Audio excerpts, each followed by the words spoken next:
ဖို့မြန်မာချန်နယ်ကိုစန်တဆိုင်အပိနာစင်ပေးကြတဲ့ချာပရိသတ်များအလုံးမဲမင်္ဂလာပါရှင်။ကျမတို့ရဲ့ channel လေးကနေပြီးတော့ပရိသတ်တွေအတွက်စပါရေးတဲ့ဘဝတူတရပဲအကြောင်းတွေကိုတင်ဆက်ပေးတရားပဲဖြစ်ပါတယ်။ဒီနေ့မှာတော့ပရိသတ်များအတွက်ကလေးငယ်များနဲ့အဖို့တန်အန်တီရဲ့ကောက်ွယ်ရေးအကြောင်းအရာနဲ့ပတ်သက်ပြီးတော့မျှဝေတင်ဆက်ပေးတော့မှာဖြစ်ပါတယ်ရှင်။ယခုခါမှာဆိုရင်မြန်မာနိုင်ငံနဲ့ပြန်မှာပိုပြဲ6တွေပြီးအဖို့ချိန်မြင့်မားလျက်ရှိတာကြောင့်အဖို့ချိန်မြင့်တဲ့ခြင်းနဲ့အပူလိုင်းရိုက်ခတ်မှုအန်ဒီရဲ့ကိုလူတိုင်းခံစားနိုင်ပါတယ်။အထူးသဖြင့်အသက်အရွယ်ကြီးသူများနဲ့ကလေးငယ်များမှာအပူရဲ့ဂရုစိုက်ပေးရန်လိုအပ်ပါတယ်။ပူပြင်းသောရာသီဥတုမှာခန္ဓာကိုယ်မှာချွတ်ထွက်များစေခြင်းနဲ့အပူချိန်ကိုလျော့ကျစေပါတယ်။ကလေးများတွေလူကြီးများထက်ချွတ်ထွက်နှုန်းနေပြီးတော့ပုံမမြင့်မားတဲ့ခန္ဓာကိုယ်ပူချိန်ရောက်မှသာချွတ်ထွက်များလာတယ်။ဇီဝကမ္မလက္ခဏာများမဖွင့်ဖြိုးသေးတဲ့မွေးကင်စာနဲ့ကလေးသူငယ်များကအရွယ်ရောက်ပြီးသူများနဲ့နိုင်ရှင်ရင်အပူဓာတ်ရဲ့တက်ရောက်မှုကိုခဏရင်နေပါတယ်။ကလေးများမှာဖွံ့ဖြိုးစေကိုယ်ခံအားစနစ်ကြောင့်ယောဂလက္ခဏာများကိုလည်းတိုက်ဖြတ်နိုင်စေနေပါတယ်။ဝေကင်စာကလေးများတွင်ချွေးကလေးများမဖွံ့ဖြိုးသေးတာကြောင့်အပူဓာတ်ကြောင့်ခံစားနေရတဲ့လက္ခဏာတွေကိုတိုက်ဖြတ်နိုင်စေမှနေပါပြီ။ချွေးထက်ခြင်းဖြင့်အပူချိန်ကိုထိန်းညှိပေးနိုင်စေလျော့နေပါတယ်။အရွယ်ရောက်ပြီးသူများအတွက်ပူပြင်းသောပတ်ဝန်းကျင်နဲ့လက်ရောညှိထွေးဖြစ်ရန်ပုံမှန်အားဖြင့်9ရက်တာလွယ်ပါတယ်။ဝေကေစာကလေးများတွင်အပူချိန်ပြောင်းလဲမှုကိုပူပြင်းသောပတ်ဝန်းကျင်နဲ့လက်ရောညှိထွေးအောင်လှုပ်ဆောင်နိုင်မှုနှိကွေခြင်းကြောင့်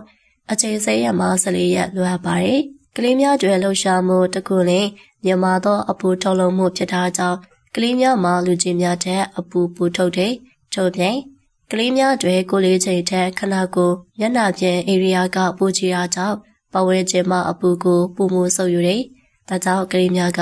အပူဒဏ်ကိုပုံမခံစားနိုင်ပါတယ်။ကလေးငယ်များတွေဖြစ်ပွားသောအပူလွန်ကဲခြင်းလက္ခဏာများကတော့ဘာလဲဆိုတာအထူးဆက်လေ့လာကြရအောင်။အပူဒဏ်လွန်ကဲခြင်းကမွေးကင်းစာကလေးများမှာရေဓာတ်ခံစားခြင်းနဲ့ခန္ဓာကိုယ်အပူချိန်မြင့်မားခြင်းကဲ့သို့သောကျန်းမာရေးပြဿနာများကိုဖြစ်စေနိုင်ပါတယ်။ကလေးများရဲ့ခန္ဓာကိုယ်မှာအရွယ်ရောက်ပြီးသူများထက်အပူချိန်ထိညှိရမှအခက်အခဲများရှိတာကြောင့်အပူဒဏ်မှကာကွယ်ရန်လူကြီးများကဂရုစိုက်ရန်လိုအပ်ပါတယ်။မွေးကင်းစကလေးများမှာအပူဓာတ်ကြောင့်ယောဂပိုးကူးစက်ခဲ့ရပြီးသေဆုံးတဲ့အထိဖြစ်စေနိုင်ပါတယ်။အဝါလွန်သောကလေးငယ်များတွင်အထူးဖြစ်နိုင်ခြေရှိပါတယ်။အပူလွန်ကဲခြင်းကြောင့်ပြင်းထန်သောလက္ခဏာများခံစားရင်အရေးပေါ်ကုသရန်လိုအပ်ပါတယ်။အပူလွန်ကဲခြင်းကြောင့်ဖြစ်ပွားတတ်သောလက္ခဏာတွေကတော့မိမသားဖြစ်ခြင်းဒါမှမဟုတ်တုတ်ပြနိုင်စွမ်းမရှိခြင်းခန္ဓာကိုယ်အပူချိန်မြင့်မားခြင်းနှလုံးခုန်မြန်ခြင်းအသက်ရှူမြန်ခြင်းမူမေ့လဲခြင်းတက်ခြင်းနဲ့သတိလစ်ခြင်းတို့ဖြစ်ပွားတတ်ပါတယ်။မိခွေးစာကလေးငယ်များအတွက်ပြင်းထန်သောအပူဒဏ်လွန်ကဲခြင်းကြောင့်ရေဓာတ်ခန့်ချောက်သောလက္ခဏာများမှာမျက်တွေချိုက်ခြင်းနဲ့ငယ်ထိတ်ချိုက်ခြင်းတို့ဖြစ်ပါတယ်။အပူဒဏ်ကာကွယ်ရန်အကြံပြုချက်တွေကတော့အပူချိန်မြင့်တက်ခြင်းကြောင့်ဖြစ်စေနိုင်သောကျန်းမာရေးပြဿနာများကိုကြိုတင်ကာကွယ်နိုင်စေရန်ပြုလုပ်ဆောင်ရွက်သင့်သောနည်းလမ်းတွေကတော့နံပါတ်1ကလေးများကိုအပူရှိန်မှတတစေရန်အိမ်ရဲ့အေးမြသောနေရာတွေထားပါ။အိမ်ရာတွေခြေတိုင်းအေးရာကင်းများနဲ့လေဝင်လေထွက်ကောင်းစေသောခြံထောင်ကိုအသုံးပြုပါ။2. နွေရာသီမှာဝေကင်းစကလေးငယ်များကိုအပူပူများနဲ့အပူလွန်ကဲခြင်းပြင်းထန်သောလက္ခဏာရက်များမရှောင်ရှားရဲ့အနီကိုဖြည့်ညင်ချောင်းချိစွာထုတ်ပါ။ကလေးငယ်များအယောင်ဖြောသောခြေထဲအဝတ်စားများကိုပဝချချောင်းဝတ်ဆင်ပေးပါ။ပေါ်ပါပြီးချောင်းသောဖနက်နဲ့အုတ်ထုပ်များကိုဝတ်ဆင်ပေးပါ။ 3. မွေးကင်းစားကလေးများသို့မဟုတ်ကလေးငယ်များကိုလေဝင်လေထွက်မရှိသောနေရာများကားများအခန်းများတွင်ထားခြင်းမှရှောင်ကြဉ်ပါ။ 4. အလုံးပူပြင်းသောအချိန်မှာမွေးကင်းစားကလေးများကိုနေအောင်ခြင်းနဲ့တိုက်ရိုက်ထိတွေ့စေခြင်းမှရှောင်ကြဉ်ပါ။ 5. အသက်6လအောက်ကလေးငယ်များကိုမိခင်တို့တည်တံ့တိုက်ကြွေးပါ။အပူဆုံးနေ့ရက်များတွင်မွေးကင်းစားကလေးများကိုမိခင်တို့မကြာခဏတိုက်ပေးပါ။ရေဓာတ်ခန့်ချောက်ခြင်းကြောင့်မိခင်တို့ထွက်ရှိမှုကိုထိခိုက်စေနိုင်တာကြောင့်လူတိုင်းမိခင်များရင်များတောက်တင်ပါတယ်။6. အသက်6လနဲ့အထက်ကလေးများကိုအပူရှိန်အန်ဒီရဲမှတတစေရင်တနေ့တာအတွက်ရေပုံမှန်တောက်ကြောင်းနဲ့ရေငယ်ခြင်းချွေထက်ခြင်းကိုပူခြင်းအော်အန်ခြင်းပါးစပ်6သွေးခြင်းရှိမရှိပုံမှန်စစ်ဆေးပါ။ခွန်ကလေးများကိုနေပူသောအခါအပြန်ဖက်တွင်အချိန်ကြာကစားခွင့်မပြုပါနဲ့။အပူထွက်ကစားတဲ့အခါစောင့်ကြည့်ပြီးမိနစ်30ကြာတိုင်းတက်ချိန်ခန့်အနာယူစီတင်ပါတယ်။ကစားပြီးရင်ရေနဲ့အရည်တဲ့မြများတိုက်ပါမြမသောအပူချိန်တွင်ကစားချိန်က ခနာကိုယ်ကျွဲရတဲ့ခန်းချောက်ခြင်းနဲ့ဆိုရွာသောအကျိုးဆက်များကိုလျင်မြန်စွာဖြစ်ပေါ်စေနိုင်တဲ့ဖြစ်ကစားချိန်ကိုမွန်းလဲပိုင်းတို့မဟုတ်မနဲ့ဆော့ဆော့တို့ရွှေပါရှေ့ကလေးငယ်များကစားပြီးကျွဲလွန်ကျော်ကျွမ်းလင်းတက်စာရီကိုတိုက်ပါအသက်နှစ်အောက်ကလေးငယ်တီတက်စာရီ60မီလီမီတာမှ120မီလီလီတာခန့်ထိတောင်းရန်လိုအပ်ပြီးအသက်6နှစ်နဲ့အထက်ကလေးငယ်ကအနည်းဆုံး120မီလီမီတာမှ250မီလီလီတာထိတောင်းရန်လိုအပ်ပါတယ်။ကိုမျက်နှာတုပ်ပဝါများရေပူများတောင်မှုမြစ်တာနဲ့ဓာတ်စာထုတ်များပါဝင်သောအယူဖို့ကိရိယာအစုံကိုအိမ်တွင်ဆောင်ထားပါအပူလွန်ကဲခြင်းကြောင့်ပြင်းထန်သောလက္ခဏာများမှာ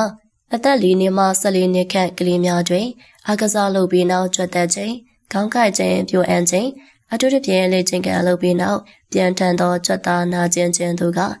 အပူလွန်ကဲခြင်းရဲ့လက္ခဏာများဖြစ်နိုင်ပါတယ်။ဝေကင်းစနဲ့အသက်4နှစ်အောက်ကလေးငယ်များတွင်ကိုပူခြင်းမြမခြင်းရည်တဲ့ခံချောက်ခြင်းကြောင့်အနည်းထဲတွင်အပူဖို့များတွက်ခြင်းညင်ရင်မကြပေငိုခြင်းစီးအထွက်နေခြင်းစီးရောင်ရင်ခြင်းမအီမတာဖြစ်ခြင်းအော်ရန်ခြင်းသို့မဟုတ်ဝမ်းလျှောခြင်းအလိုမင်းစိတ်တူခြင်းတို့ဖြစ်နိုင်ပါတယ်။ဝေကင်းစကလေးများတွင်အပူလွန်ကဲခြင်းကြောင့်အတော်ဝါခြင်းရည်တဲ့ခံချောက်ခြင်းအာယုံကြောဆိုင်ရာတုတ်ပြမှုချွန်ယွန်းခြင်းများဖြစ်ပေါ်လာနိုင်ပါတယ်။ပြင်းထန်သောရည်တဲ့ခံချောက်ခြင်းလက္ခဏာများဖြစ်သောပါချိုက်ခြင်းမျက်တွေးချိုက်ခြင်းနဲ့ငှက်ထိတ်ချိုက်ခြင်းတို့ဖြင့်လည်းအရေးပေါ်ကုသမှုလိုအပ်ပါတယ်။ကလေးများကိုအရေးပေါ်ပြုစုကုသနည်းကလေးကိုလေဝေလေထက်ကောင်းတဲ့အိမ်များသောအရေးရှိသောနေရာသို့ရှိပါ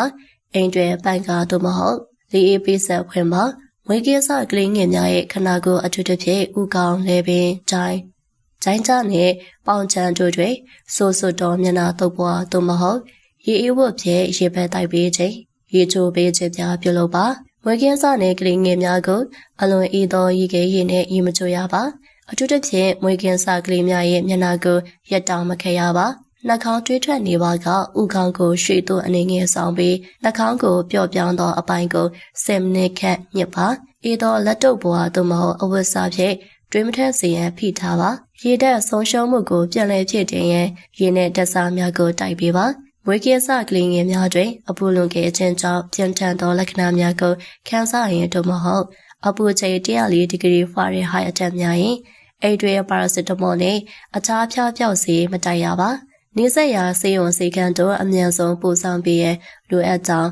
အတည်ပညာပေးလိုခြင်းဖြစ်ပါတယ်ဟုတ်ကဲ့ပါရှင်အခုပြပြပေးတဲ့အချက်တွေကတော့အထူးဂရုပြုရမယ့်အချက်တွေပဲဖြစ်ပါတယ်ဒီချက်ကိုနားဆင်ပြီးတော့လောက်ဆောင်မယ်ဆိုရင်တော့ကျမပြောရှင်တော်ဘဝကိုရရှိပိုင်ဆိုင်စေမှာဖြစ်ပါတယ်ဟုတ်ကဲ့ပါရှင်ဒီနေ့မျှဝေတင်ဆက်ပေးသွားတဲ့အကြောင်းလေးကတော့ဒီလောက်ပါပဲရှင်နောက်တက်လည်း project တွေအတွက်ဘူးတူတာရစီမယ့်အကြောင်းတွေကိုမျှဝေတင်ဆက်ပြီးမှဖြစ်လို့ကျမရဲ့ YouTube channel လေးကို like and subscribe နှိပ်ထားပေးကြပါအောင်နော်ဒီဗီဒီယိုလေးက project တွေအတွက်အကျိုးရှိစေရဆိုရင်တော့ like လေးနှိပ်ခဲ့ပေးပါအောင်နော်ကျေးဇူးတင်ပါတယ်ရှင်ကျမပြောရှင်တော်နေ့ရက်တိုင်းကိုအစင်ထရဝရရှိပိုင်ဆိုင်နိုင်ကြပါစေရှင်